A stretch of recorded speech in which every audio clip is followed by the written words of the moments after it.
มีแต่เรื่องลูกชายอันบ่อันภาษาอังกฤษเจ้าเรียนอยู่ไสก่อเฮานี่เฮาบ่ได้เรียนภาษาอังกฤษเอาเป็นใกล้เรียนอยู่ไสซั่นเพราะว่าทำอิฐเฮาก็มาเฮ็ดเวียกอยู่ดินอยู่เฮ็ดถางเฮ็ดหยังธรรมดาแต่ก็เรียนเว้านํพระเจ้าไปนำแขกส่วนหลายเฮาไปนำอาสาสมัครหลายเทื่อเฮาก็เป็นผู้เรียนเขาเจ้าก็สอนเฮาตั้งแต่เฮามาอยู่บริษัทนี่อาสาสมัครทุกคนได้ฮู้กับเฮาเที่ยวเรื่องของป่าของดงอื่นต่างๆก็ได้มานำเฮานี่แหละทุกคนเพราะว่าเจ้าเป็นผู้หนึ่งที่ว่าฮู้จักอันสมุนไพรฮู้จักทางดีติบ่ก็แม่นเพราะว่าเรื่องยาพื้นเมืองอื่นต่างๆก็พอฮู้หน่อยนึงนั่นบอกให้เขาเจ้าหั่นแหละเพราะว่ามาอยู่นำเฮาอยู่พี่นี่อาสาสมัครทุกคนบ่มีไผบ่ฮู้เฮาแล้วอันโซฟียังมันกลับไปประเทศนั้นยังส่งเงินมาให้พวกเขามาเฮ็ดงานประเพณีอยู่บ้านดอนคำเทื่อนึงเนาะก็ว่าเคยเฮานี่แหละก่อนสิไปเนี่ยยังไปหาเฮาอยู่เฮือนโอ้ตอนนั้นเนี่ยยังบ่มีโทรศัพท์แบบนี้เดี๋ยวนี้หั่นเฮามีแต่ตั้งโต๊ะอันนึงแต่ก็โทรบ่ติดก่อนมันจะไปมันจะมีงานเลี้ยงอยู่ใช่มันก็เชิญเฮาไปโซฟี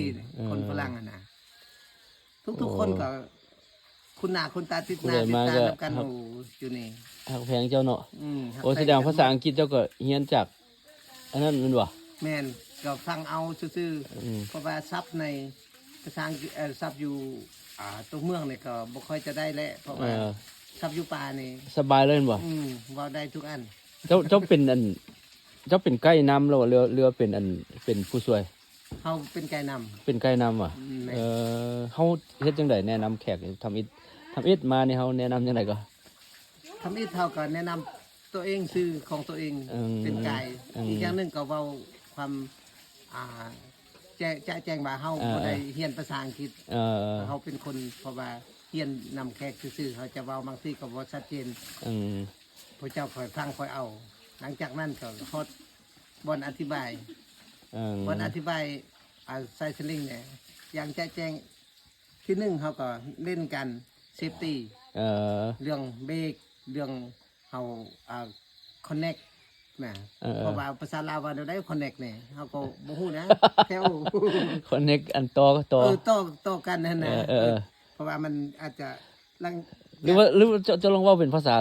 หน่อยนึงได้บ่เว้าภาษาเว้าแบบได้เนาะบ่เว้าอันแนะนำอันคีย์เซฟตี้นะคีย์เซฟตี้เฮาอาจจะเว้าเดี๋ยวนี้first time I'm your guy today oh yeah have go with you for 3 days 2 nights okay now time to explain for how to do zip line how to do zip line first thing I put on the safety on the yellow mark on the cable we have 3 mark we put on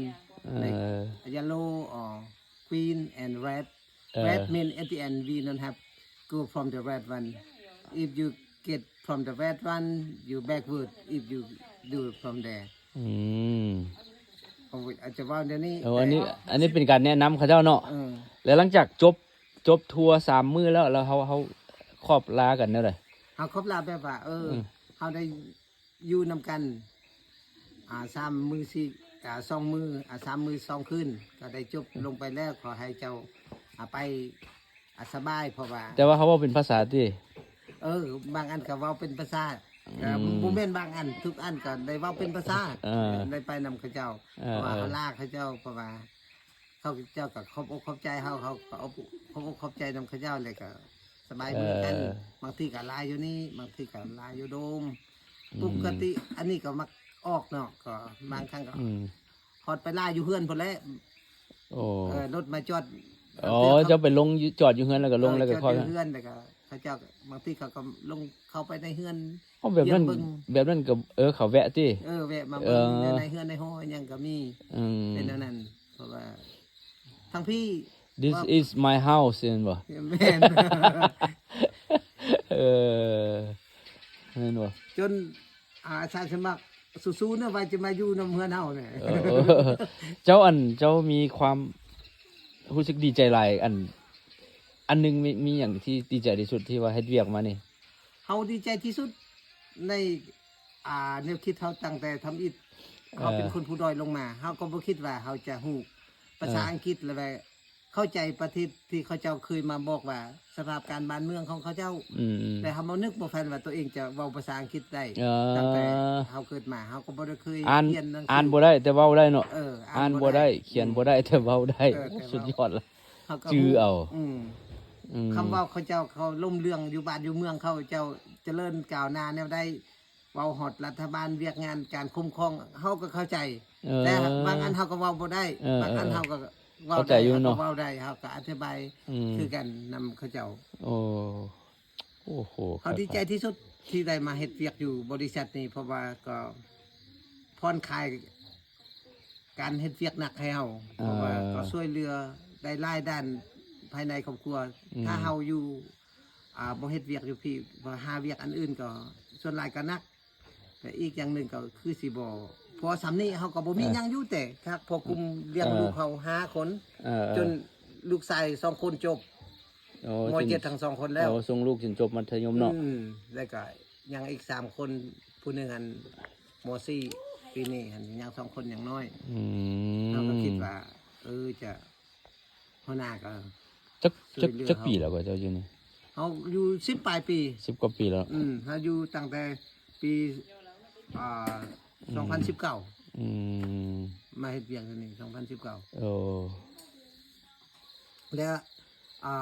ตอนโควิดเฮาก็อยู่ประจำนี่มาเฝ้าดูแลอยู่นี่เนาะคนอื่นเขาออกมาทำมาเฝ้ามาอยู่นี่เจ้ากกเจ้าเราอยู่นี่เนาะจนอันนี้ตึบหมดบ่คิดว่าพวกเขาจะมาพบกันแบบนี้บางอย่างก็มืดมองหมดอย่างซ้ำนี่เฮานอนแล้วนะ2คนเฮาอยู่ในเฮือนเนี่ยเฮาก็เหงาแล้วก็เฮ็ดอีหยังบ่ฮู้เฮ็ดนี่ทุกมื้ออีหยังก็บ่มีเพราะว่าของกินเขาให้แต่ข้าวกินเฮาชอบกินนอกินเนาะกินนอขนาดว่าอยากกินตัวอุ่นตัวนู่ก็บ่มาน่ะคนเฮาบ่อยู่น่ะบ่เป็นหยังบ่มีแท้ๆหาหยังก็บ่ได้อยู่เฝ้าเงาทุกมื้อจนฮอดว่าก็มีรายการว่าจะเปิดบริษัทนี่ขึ้นมาเอาซ่อมแซมปัวแปลงแต่ละเฮือนเฮาจะพลิกขึ้นน่ะไปเฮ็ดระเบียงเฮ็ดอื่นต่างๆเอาไฟเบอร์ดาดนี่เอาไฟเบอร์ดาดจนกระเทือนอยู่บนแจ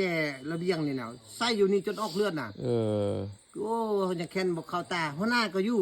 มื้อนั้นน่ะหัวหน้าเย็บน่ะก็อยู่ตุ้มนึงน่ะเขาเฮ็ดทุกอันทุกอย่างแต่เฮาก็บ่มีอันใดจะขัดข้องว่าบ่ดีเฮาก็ย่อว่าดีทุกอย่างความช่วยเหลือเพราะว่าระเบียบวินัยของเฮาอยู่นี่นะเฮายอมรับว่าดีเพิ่นขอบใจอะไรเนาะตาคัมภีร์เป็นไกด์ประจำบริษัทแล้วก็เป็นผู้อำนวยความสะดวกให้อาสาสมัครทุกคนมาต้องมาแวะมาถามเพิ่นแล้วนี่ขอบใจอะไรบ่เป็นหยังขอบใจคือกันผู้ใดอยากมาบอกแก้วมาขี่สลิงขี่ประจนภัยอยู่ป่าสงวนแห่งชาติก็มาหาเพิ่นเลยได้เหรอเอาว่าคนละอันได้คนละอันวะ